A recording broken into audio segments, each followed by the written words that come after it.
अच्छा, इस विधि में क्या होता है कि इस विधि में एक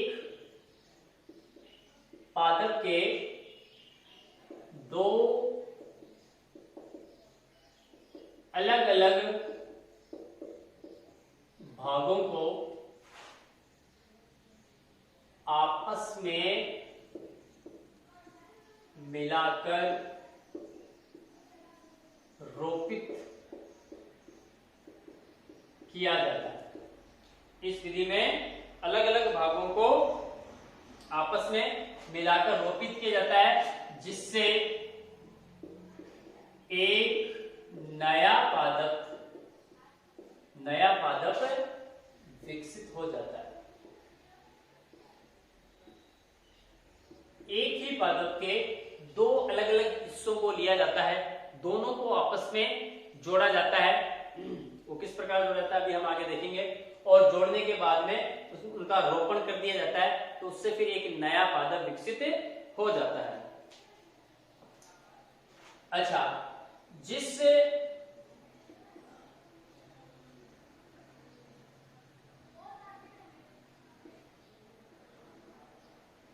जिस पौधे के भाग को लिया जाता है उसके अच्छी किस्म वाले भाग को क्या कहते हैं? कलम कहते हैं। कलम कहते हैं। यानी पौधे के दो, अभी हमने बात की, दो भाग लेते हैं, तो जो अच्छी किस्म वाला जो भाग होता है, अच्छा जो भाग होता है, उसे हम कलम कहते हैं। और इसी पर यानी कलम पर ही रोपण प्रक्रिया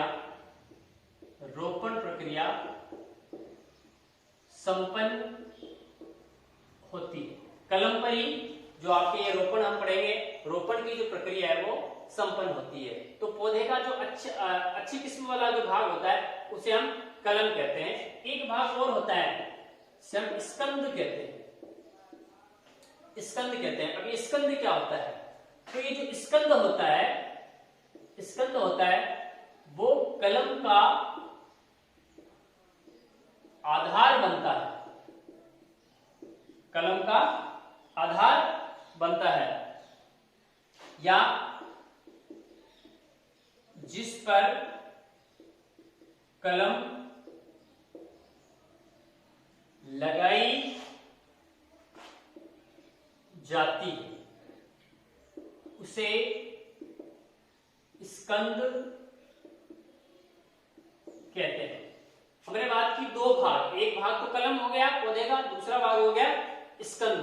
जो कलम है वो महत्वपूर्ण भाग होता है और ये अच्छी किस्म का होता है। इसी पर पूरी की पूरी जो रोपण की प्रक्रिया है वो संपन्न होती है। स्कंद कलम का आधार बनता है और कलम को स्कंद के ऊपर ही लगाया जाता है। यदि हम उदाहरण की हम बात करें कि भाई रोपण के द्वारा किन पौधों के अंदर इस प्रकार का कृत्रिम कायजनन करवाया जाता है, तो आम के अंदर, नींबू के अंदर, सेब, अमरूद, गुलाब आदि पौधों के अंदर रोपण विधि के द्वारा कृत्रिम कायजनन करवाया जाता है। फिर हम देखेंगे कि जो रोपण की जो विधि है ये भी अलग अलग प्रकार की होती है। हमने पहले देखा था, एक होता है आपके इसके अंदर जीवा रोपण, दूसरी होती है फच्चर रोपण, तीसरी है इसकी आपके किरीट रोपण, और चौथी है आपके इसमें कलिका रोपण। जीवारोपण, फच्चर रोपण, किरीट रोपण और कलिका रोपण। एक एक का हम अलग अलग से देखेंगे। तो पहला आता है आपके जीवा रोपण।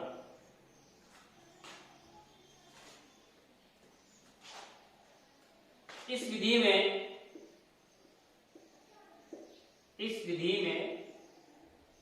कलम व स्कंद दोनों समान मोटाई वाले होते हैं, समान मोटाई के होते हैं। यानी जो कलम है और जो स्कंद है वो दोनों के दोनों एक समान मोटाई के होते हैं। अच्छा, कलम और स्कंद समान मोटाई लेने के बाद में क्या करते हैं कि दोनों में, यानी कलम और स्कंद दोनों में 5 से 6 सेंटीमीटर लंबे चीरा लगाया जाता है। 5 से 6 सेंटीमीटर लंबा चीरा लगाया जाता है दोनों के अंदर। जो स्कंद है, जो आधार बनता है कलम का, स्कंद में वी आकार का चीरा लगाया जाता है।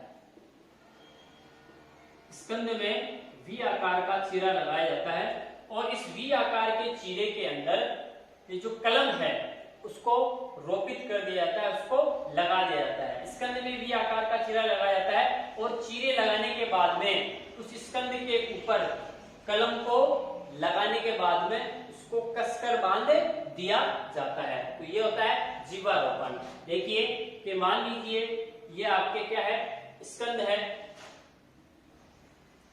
और इसमें इस प्रकार का वी आकार का चीरा लगा दिया जाता है। ये आपके स्कंद है और जो कलम है इस प्रकार यहाँ पर कलम को यहाँ पर रोपित कर दिया जाता है। ये आपकी कलम आ गया, कलम है, तो ये ऊपर कलम है, नीचे स्कंद है, दोनों को यहां से कसकर बांध दिया जाता है। तो ये कहलाता है आपके जीवारोपण।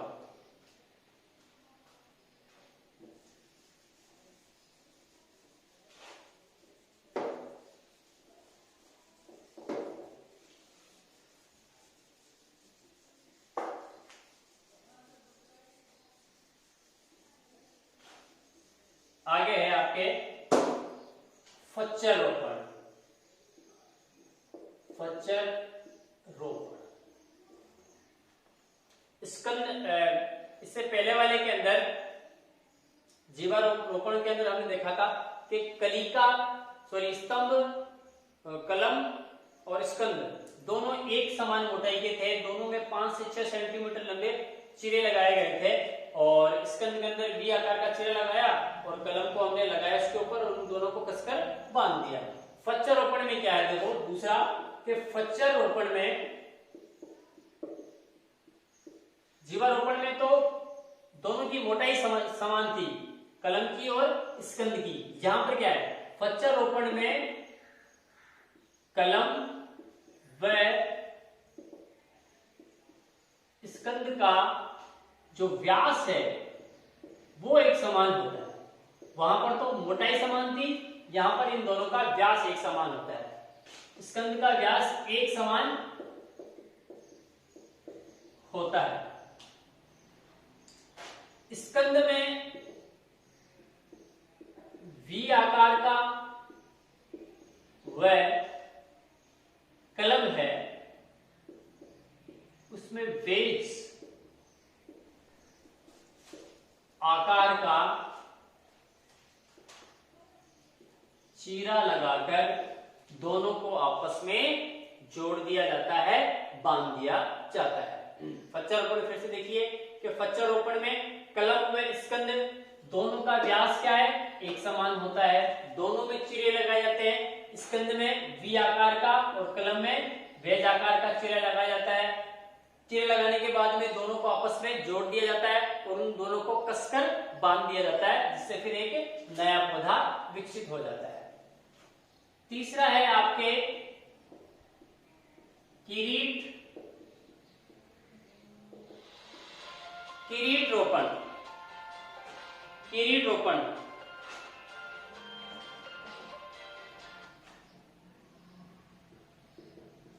किरीट का मतलब होता है मुखौटा। इसमें क्या होता है कि स्कंद की मोटाई कलम की अपेक्षा, स्कंद की मोटाई कलम की अपेक्षा बहुत अधिक होती है, बहुत अधिक होती है।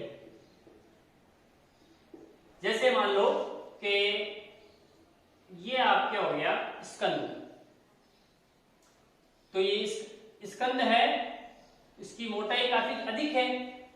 स्कंद की मोटाई कलम की अपेक्षा बहुत अधिक होती है, तो मोटाई अधिक होने का फायदा क्या है? स्कंद की जब मोटाई अधिक होगी तो हम देख सकते हैं कि अधिक मोटाई वाले स्कंद के अंदर जो कलम है वो भी तो ज्यादा मात्रा में हम यहाँ पर अलग अलग स्थानों पर रोपित कर सकते हैं। तो किरीट रोपण में क्या होता है कि स्कंद की मोटाई कलम की अपेक्षा बहुत अधिक होती है, अतः एक ही स्कंद में कई कलम एक साथ रोपित की जा, एक साथ कई कलम रोपित की जा सकती है। तो ये होता है आपके किरीट रोपण। तो इस प्रकार यहाँ पर एक मुखौटा जैसा बन जाता है, इसमें स्कंद की मोटाई है वो अधिक होती है, और अधिक मोटाई होने के कारण यहाँ पर इसके ऊपर एक ही स्कंद में काफी सारे जो कलम है उनका रोपण किया जा सकता है। और लास्ट है आपके कलिका रोपण। इसमें क्या होता है? कलिका रोपण में इसमें स्कंद में टी आकार का, किस आकार का? टी आकार का चीरा लगाया जाता है, और इस टी आकार के चीरे में कलम का रोपण किया जाता है। तो इस प्रकार का जो रोपण है वो कलिका रोपण कहलाता है। एक चीज ध्यान रखना है कि जब इनका आपस में स्कंद को और कलिका को जब आपस में स्कंद को और कलम को जब आपस में मिलाया जाता है, जोड़ा जाता है, अलग अलग चीजें देकर, चाहे आप कलिका रोपण में देख लो, किरीट रोपण में देख लो, फच्चर में देख लो या जीवा में देख लो, तो एक चीज सब में ये कॉमन होती है और ध्यान देने योग्य बात होती है कि इन दोनों चीरों के स्थान पर जहां पर दोनों को, कलम को और स्कंद को जोड़ा जा रहा है, वहां पर इन दोनों को कसकर बांधा जाना चाहिए। कसकर बांधेंगे तभी यहां से नया पादप विकसित हो सकता है।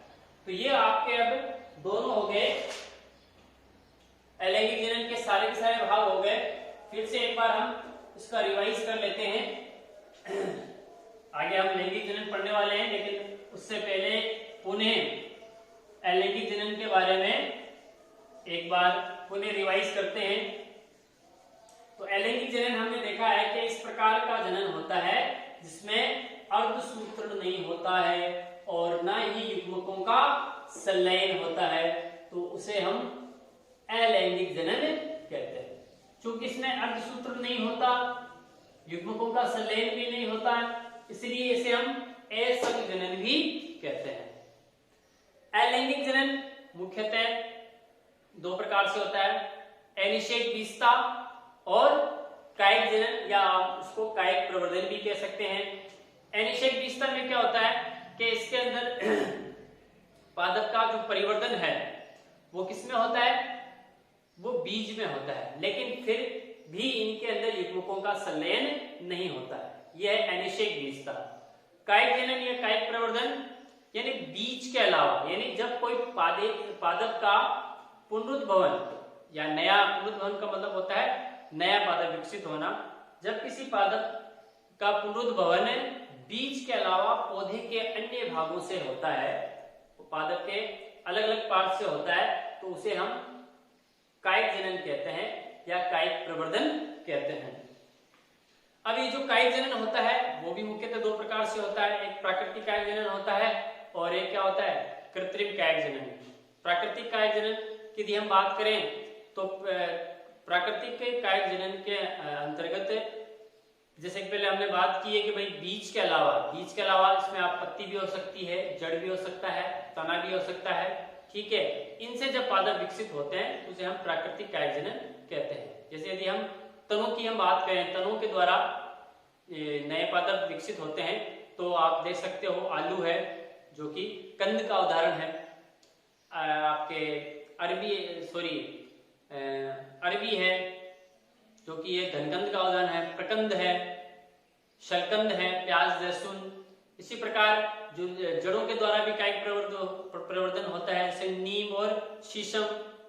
कुछ पौधे ऐसे होते हैं जिनकी जड़ों के अंदर कंदीय मूलें पाई जाती है और उन कंदीय मूलों के ऊपर अपस्थानिक कलिकाएं पाई जाती हैं, और ये अपस्थानिक कलिकाएं फिर क्या करती हैं, प्रस्फुटित हो जाती हैं और नए पादप के रूप में विकसित हो जाती है।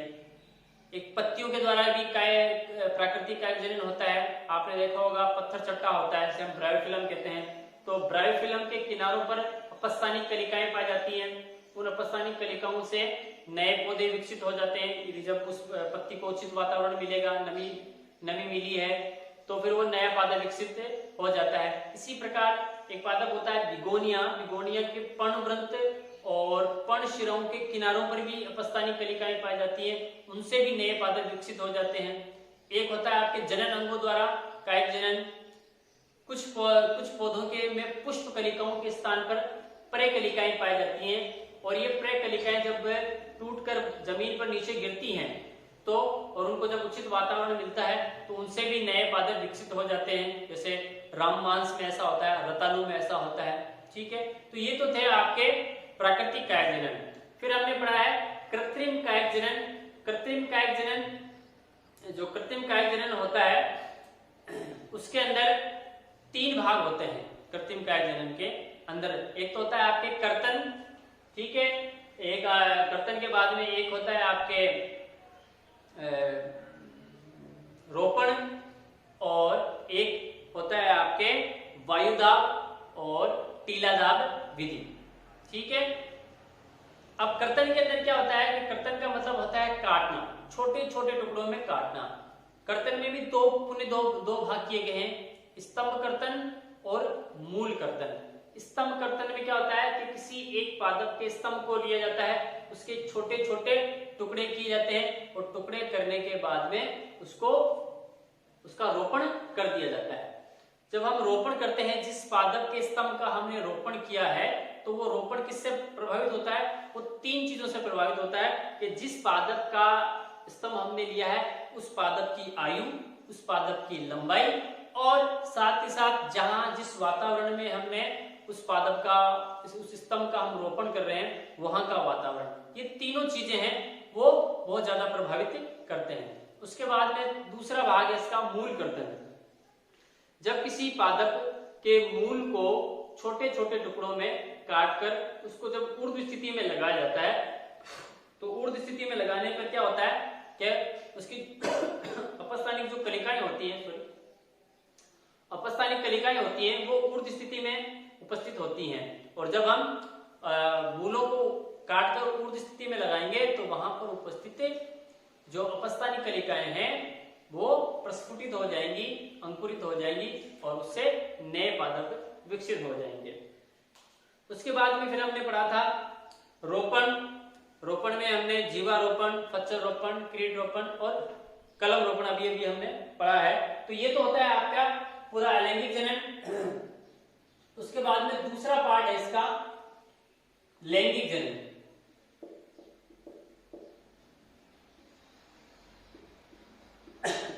लैंगिक जनन, देखिए अलैंगिक जनन में हमने पढ़ा था कि इसमें युग्मकों का संलयन नहीं हो रहा था। क्यों?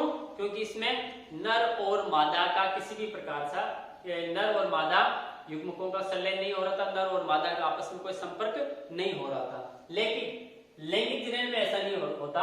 आवृतबीजी पादप है, जो आवृतबीजी पादप होते हैं, आवृतबीजी पादपों में जो लैंगिक जनन है वो मुख्यतः पुष्पों द्वारा होता है। पुष्प आवृतबीजी पादपों के क्या होता है, लैंगिक अंग होते हैं।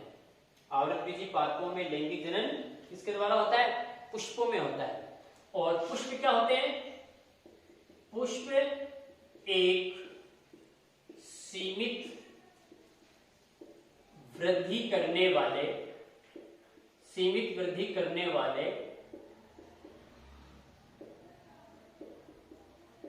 रूपांतरित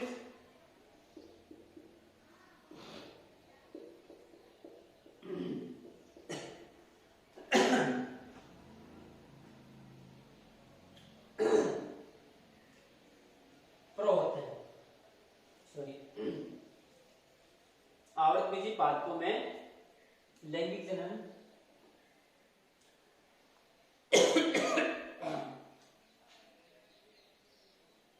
पुष्पों द्वारा होता है। पुष्प एक सीमित वृद्धि करने वाले रूपांतरित प्रो होते हैं। पुष्प एक वृंत पर लगा रहता है,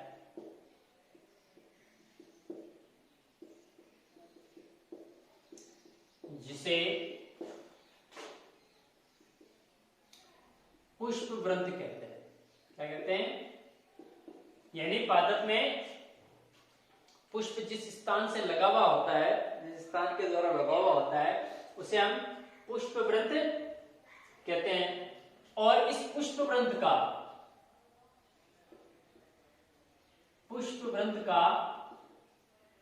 शीर्ष भाग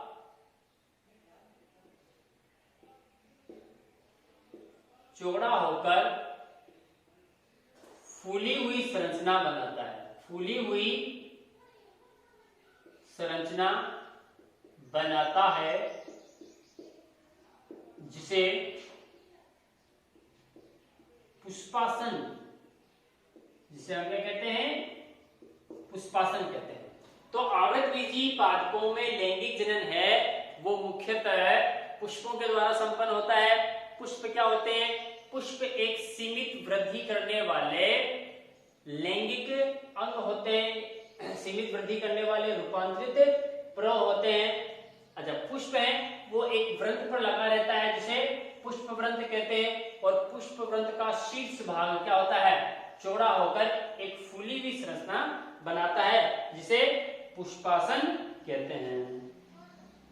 एक पुष्प की हम बात करें कि एक प्रारूपिक पुष्प में 4 भाग होते हैं। एक प्रारूपिक पुष्प में 4 भाग होते हैं। कौन कौन से भाग होते हैं, 4 भाग वो, एक होता है बाह्य दल पुंज, दूसरा होता है आपके दल पुंज, तीसरा होता है आपके पुमंग, और चौथा होता है आपके जायक। तो किसी भी एक प्रारूपिक पुष्प में मुख्यतः 4 भाग होते हैं, बाह्य दल, दलपुंज, पुमंग और जायक। यदि किसी पुष्प में ये चारों के चारों भाग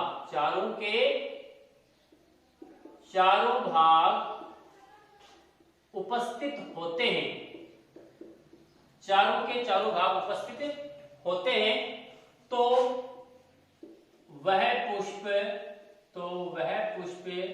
क्या कहलाता है, पूर्ण पुष्प कहलाता है। पूर्ण पुष्प कहलाता है।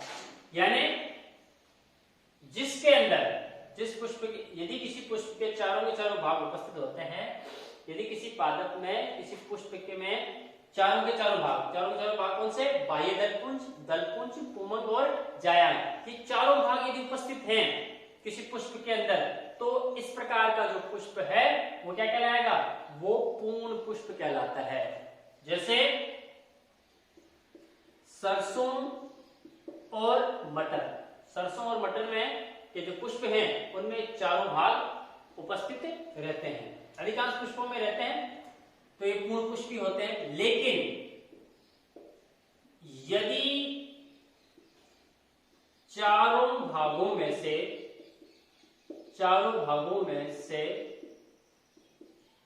कोई भी एक भाग अनुपस्थित हो तो वह अपूर्ण पुष्प कहलाता है। यदि चारों भागों में से बाह्यदल, दल, पुमंग और जायंग, चारों भागों में से कोई सा भी एक, या तो दलपुंज अनुपस्थित हो, तीनों उपस्थित हो, दलपुंज, पुमंग और जायंग, ठीक है, या बाह्यदल उपस्थित हो, दलपुंज उपस्थित हो, पुमंग उपस्थित हो, लेकिन जायंग अनुपस्थित हो। कहने का मतलब है चारों में से यदि कोई एक भी भाग अनुपस्थित है तो इस प्रकार का जो पुष्प है वो अपूर्ण पुष्प नहीं कहलाएगा, वो अपूर्ण पुष्प कहलाएगा। क्या कहलाएगा? अपूर्ण पुष्प। जैसे आपके लौकी, इसके अंदर ये जो लौकी का जो पुष्प है वो अपूर्ण पुष्प कहलाएगा, क्योंकि इनमें बाह्यदल, दलपुंज, पुमंग और जायंग, चारों भागों में से एक कोई सा भी एक भाग है वो एब्सेंट रहता है, अनुपस्थित रहता है, ठीक है। तो पुष्प के मुख्य रूप से चार भाग होते हैं, बाह्य दलपुंज, दलपुंज, पुमंग और जायंग। यदि किसी पुष्प में चारों के चारों भाग उपस्थित हैं तो इस प्रकार का जो पुष्प है वो पूर्ण पुष्प कहलाता है। सरसों और मटर इसके उदाहरण हैं। और यदि किसी पुष्प में चारों में से कोई भी एक भाग अनुपस्थित है तो इस प्रकार का जो पुष्प है वो क्या कहलाएगा? अपूर्ण पुष्प कहलाएगा। जैसे लौकी और पपीता, पपीता भी क्या होता है? अपूर्ण पुष्प होता है। अब यदि हम चारों भागों की हम बात करें तो बाह्य दलपुंज की बात करें, बाह्य दलपुंज ये है पुष्प का सबसे बाहरी चक्र होता है। यह पुष्प का सबसे बाहरी चक्र होता है, या आप कह सकते हैं कि यह पुष्प का सबसे बाहरी भाग होता है। पुष्प का सबसे बाहरी भाग होता है बाह्य दलपुंज। इसका कोई ज्यादा इंपॉर्टेंस नहीं है, सिर्फ इतना ही है कि भाई ये जो कीट पतंग हैं उनको आकर्षित करने का कार्य करते हैं और इनका कोई विशेष कार्य नहीं होता। फिर दूसरा होता है आपका दलपुंज। सेकंड नंबर सबसे बाहर बाह्य दल, उसके बाद में दलपुंज। ये पुष्प का दूसरा चक्र है, ये पुष्प का दूसरा चक्र होता है, ठीक है। और इसका भी कोई ज्यादा विशेष कार्य नहीं होता। तीसरा और इंपॉर्टेंट भाग होता है पुमंग, जिसे हम पुष्प के लैंगिक अंग भी कहते हैं। पुमंग और जायंग को पुष्प के लैंगिक अंग भी कहते हैं। तो ये पुमंग है, यह दलपुंज में उपस्थित होते हैं।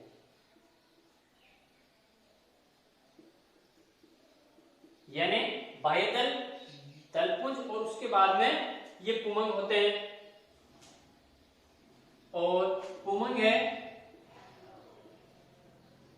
पुष्प के नर जनन अंग होते हैं, नर जनन अंग होते हैं। तो इसका मतलब क्या हुआ कि जो जायांग है वो पुष्प के मादा जनन अंग होते हैं।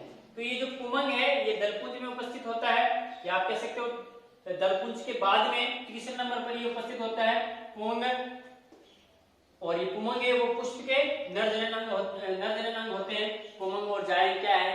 ये सब आपके आगे के जो अध्याय हैं उसके अंदर विस्तार से इसके अंदर चैप्टर दिए गए हैं, विस्तार से हम इसके अंदर पढ़ेंगे।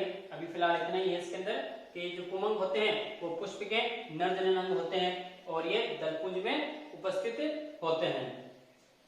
अच्छा, ये जो पुमंग होते हैं, पुमंग की जो इकाई होती है, पुमंग की जो इकाई होती है वो क्या होती है? पुंकेसर, पुंकेसर कहलाती है, पुंकेसर कहलाती है। और जो पुंकेसर है वो परागकोश, पूतंतु व योजी से मिलकर बनती। पुंकेसर परागकोश, पूतंतु व योजी से मिलकर बनती। फिर से देखो, पुमंग है ये दलपुंज में उपस्थित होते हैं। पुमंग पुष्प के नर जननांग होते हैं। पुमंग की जो इकाई होती है वो क्या कहलाती है? पुंकेसर। इनके बारे में हम आगे अध्याय में पढ़ेंगे। तो पुंकेसर है वो परागकोश, पूतंतु व योजी से मिलकर बनती है। अब आपके आता है आपके जायांग।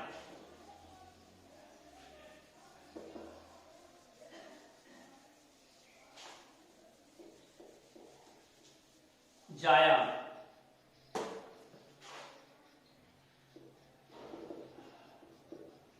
जायांग जिस प्रकार हम देखा है कि जो पुमंग है वो पुंकेसर का नर जननांग होता है, उसी प्रकार जायांग पुष्प का मादा जनन अंग कहलाता है, मादा जनन अंग कहलाता है। और चूंकि चौथे नंबर पर है तो जायांग हम कह सकते हैं, जायांग पुष्प का अंतिम चक्र होता है, अंतिम चक्र या अंतिम भाग होता है। पुष्प के 4 भाग देखे थे हमने, बाह्यदल, दलपुंज, पुमंग और जायांग। तो जो सबसे अंत में होता है पुष्प का जो चक्र सबसे अंत में होता है वो होता है जायांग, और जायांग होता है वो पुष्प का मादा जनन अंग होता है। ये जो जायांग है वो अंडकों से मिलकर बनता है,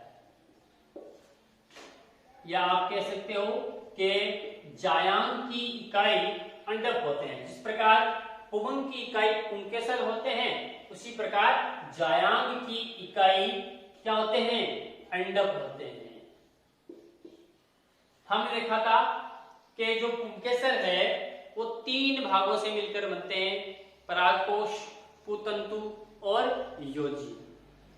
उसी प्रकार ये जो जायांग की इकाई, जायांग की इकाई अंडक है, अंडक है, ये भी 3 भागों से मिलकर बने हुए होते हैं, या आप कह सकते हो इसके भी 3 भाग होते हैं, अंडाशय, वर्तिकाग्र और वर्तिका। ठीक है, तो जायांग है ये मादा जननांग होते हैं, पुष्प का यह अंतिम चक्र होता है, और जायांग अंडकों से मिलकर बनता है। या आप कह सकते हो कि जो जायांग है उसकी जो इकाई है वो क्या होती है? जायांग की जो इकाई होती है वो अंडक होती है, और जो अंडक है वो 3 भागों से मिलकर बनते हैं, अंडाशय, वर्तिकाग्र और वर्तिका। अब इसमें देखो एक चीज कि जो बाह्यदल पुंज होते हैं, अभी हमने बात की थी कि बाह्यदल पुंज और दलपुंज ये जनन में किसी प्रकार का योगदान नहीं देते हैं। जनन में बाह्य दलपुंज व दलपुंज जनन में कोई योगदान नहीं है इनका। चूंकि जनन में कोई योगदान है नहीं इनका, इसलिए इनको क्या कहेंगे हम? इनको हम कहेंगे सहायक चक्र। सहायक चक्र कहेंगे। इनका इतना ही काम है कि कीट पतंगों को आकर्षित करते हैं परागण के लिए। परागण का भी एक पूरा चैप्टर है, वो भी हम पढ़ेंगे। तो ये बाह्यदल और दलपुंज है, वो कीट पतंगों को आकर्षित करते हैं ताकि पुष्पों में परागण की क्रिया आसानी से संपन्न हो सके। इसलिए चूंकि ये जनन में कोई ज्यादा महत्वपूर्ण भूमिका निभाते नहीं है बाह्यदलपुंज और दलपुंज, इसलिए इन्हें सहायक चक्र कहते हैं। और पुमंग जो कि आपका नर जनन अंग है, और प्लस जायांग जो कि मादा जनन अंग है, ये दोनों पुमंग और जायांग ये दोनों क्या करते हैं? ये नेचुरल सी बात है, ये जनन में भाग ले रहे हैं, इसलिए इन दोनों भागों को आवश्यक चक्र या जननशील चक्र भी कहते हैं। किसको? पुमंग को और जायांग को। चूंकि ये दोनों जनन में भाग ले रहे हैं, इसलिए इन दोनों चक्रों को आवश्यक चक्र, बाह्यदल और दलपुंज जनन में कोई विशेष भूमिका निभा नहीं रहे, इसलिए इन दोनों भागों को तो हमने सहायक चक्र नाम दिया।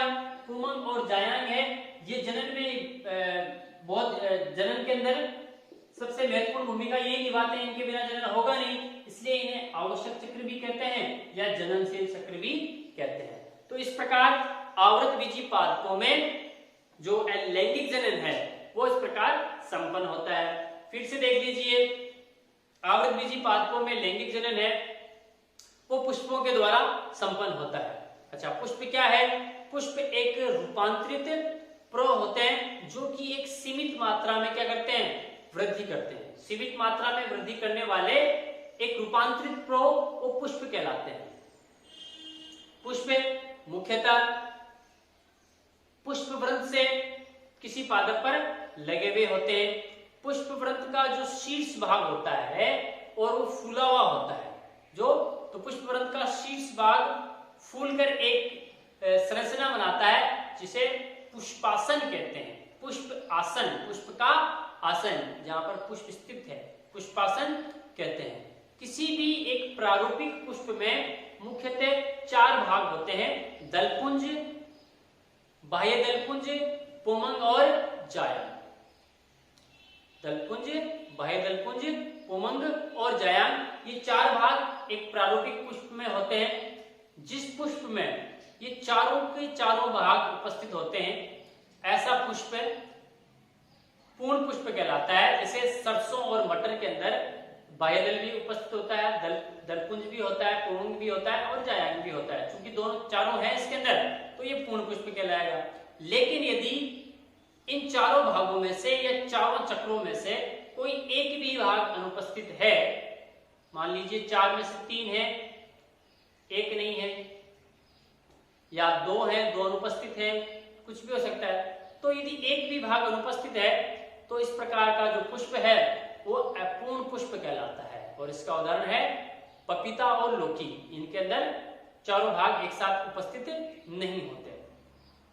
यदि हम चारों भागों के अलग अलग हम बात करें किसी पुष्प के, तो हम देखते हैं कि जो सबसे बाहर का जो पुष्प का चक्र होता है, जो सबसे बाहर हमें दिखाई देते हैं, वो होता है बाह्य दल, और ये रंगीन होता है। अधिकांश पादपों में रंगीन होता है बाह्य दल। उसके बाद में दूसरा जो चक्र होता है या दूसरा जो दल होता है वो होता है दलपुंज। ये बाह्य दल के बाद में इसका नंबर आता है। और बाह्य दल के बाद में तीसरा और इंपॉर्टेंट जो चक्र स्टार्ट होता है किसी पुष्प का, वो होता है पुमंग। पुमंग मैं बताऊं आपको, जो पुमंग है वो पुष्प का नर जनन अंग होता है। पुमंग की जो इकाई होती है वो पुंकेसर होती है, और जो पुंकेसर है वो मुख्यतः 3 भागों से मिलकर बनता है: परागकोश, पुतंतु और योजी। इसके पश्चात चौथा और अंतिम जो चक्र होता है वो होता है जायान। चौथा और अंतिम चक्र है वो होता है आपके जायान। जिस प्रकार पुमंग नर जनन अंग था उसी प्रकार जायान है वो मादा जनन अंग कहलाता है किसी पुष्प का, और ये सबसे अंतिम चक्र होता है किसी पुष्प का। जो जायांग है वो मुख्यतः अंडकों से मिलकर बनता है। जिस प्रकार पुमंग है वो पुंकेसर से मिलकर बनता है, या हम कह सकते हैं कि जायांग की जो इकाई होती है वो अंडक होती है। पुमंग की इकाई पुंकेसर, जायांग की इकाई अंडक होती है। ठीक है, जो जायांग है, क्या जायांग की जो इकाई अंडक है वो भी 3 भागों से मिलकर बनता है, अंडाशय, वर्तिकाग्र और वर्तिका। अंडाशय, वर्तिकाग्र और वर्तिका। चूंकि बाह्यदल और दलपुंज है वो जनन में ज्यादा महत्वपूर्ण भूमिका निभाते नहीं हैं, ज्यादा सहायक होते नहीं हैं, इसलिए इन्हें हम सहायक चक्र कहते हैं। इनका जो कार्य होता है बाह्य दलपुंज का और दलपुंज का, ये कीट पतंगों को अपनी ओर आकर्षित करते हैं, जिससे परागण की क्रिया संपन्न होती है। लेकिन दल, पुमंग और जायांग इनके बिना जनन की क्रिया संभव नहीं होती, इसलिए पुमंग को और जायांग को आवश्यक चक्र या जननशील चक्र कहते हैं। तो ये आपका जो अध्याय है ये यहाँ पर समाप्त होता है, और मैं आशा करता हूँ कि आप लोगों को ये जो मैंने पढ़ा है वो समझ में आया होगा। धन्यवाद।